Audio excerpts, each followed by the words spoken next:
If there's something that is negative interaction, like envy as an example, well, don't think about it from what I'm not getting or what I'm missing out on. Hmm. Think about it for what's missing. What can I do better? Well, how can I fix this?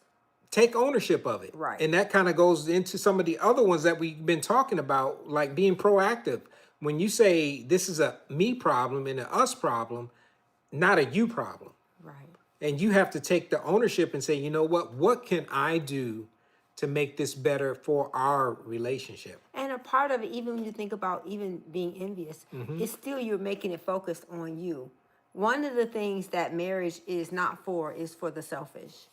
You have to learn that marriage is a classroom where you're going to learn and grow and be stretched, and it's a mirror. You're going to be exposed to the things in you that may not be as lovely as you think it is, because you can think you're great until you get into a relationship with somebody else. Marriage is a dance. You got to learn how to move around and not step on the other Go with the person's flow. toes and Hmm. go with the flows so it's so many different facets of it, and you have to be willing to grow and change, and take, like you said, take in new information, read a book, take a class, get into a community group. Because one of the things that we can say, we have a group that we meet once a month with with leaders, and it really helped us to realize who knows you and what you're struggling with. Hmm.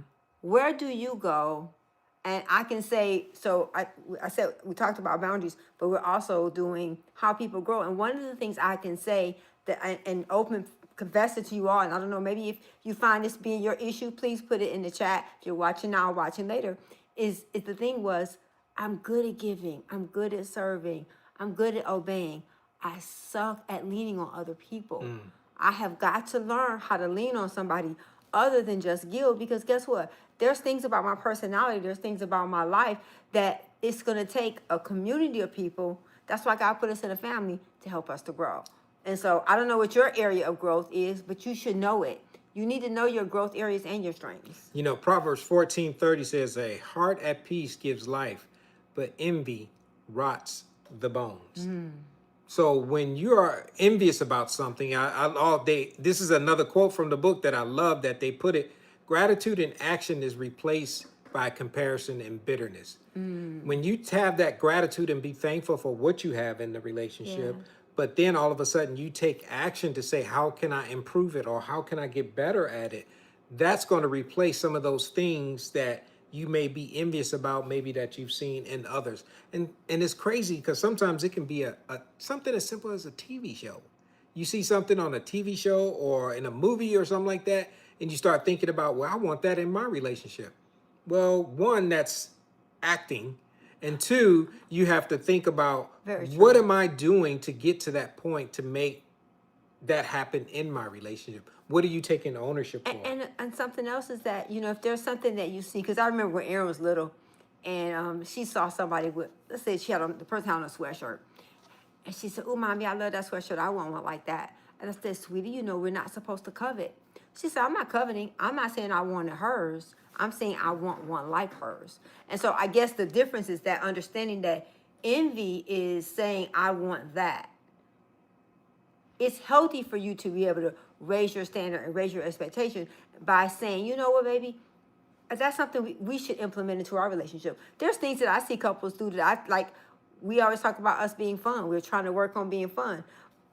You can go to people who have accomplished something you want to accomplish and say, "Hey, show me how you do that." Hmm. But it's something that you both should have to talk to each other about something you want. Not just, "I want this and I'm going to try to control you and force you into it," but have a conversation, have a dialogue. Yeah.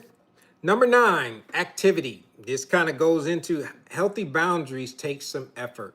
When we say that effort, while we were driving and on this trip, when you start thinking about what can I do to make things better in my relationship, you have to really take ownership of the things that you know that you are neglecting or that you could do better at in the relationship.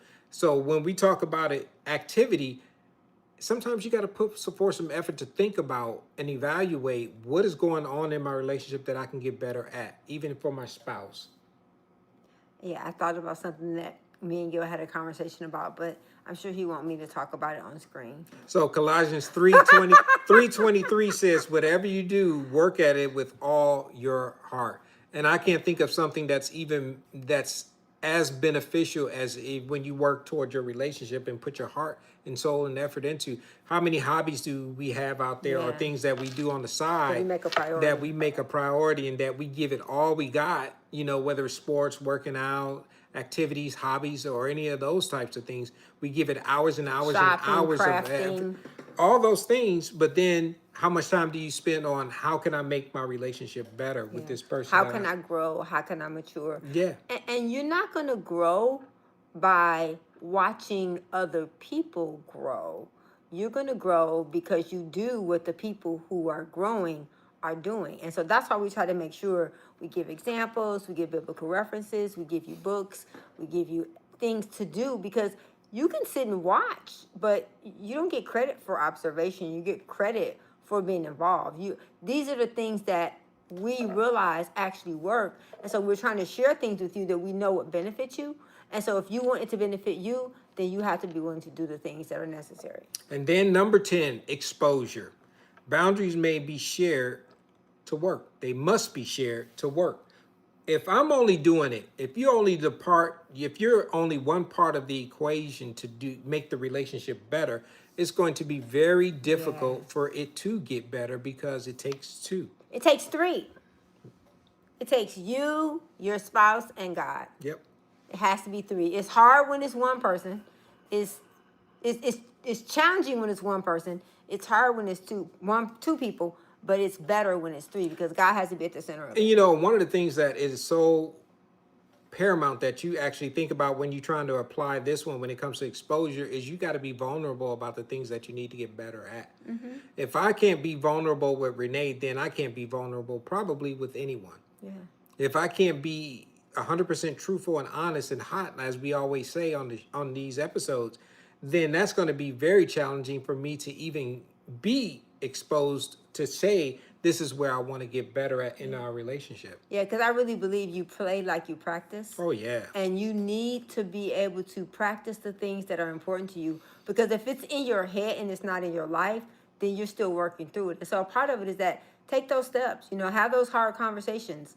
Take the time to sit and be still and say, you know what, this is some areas of my life where I need to grow and get better. Yep.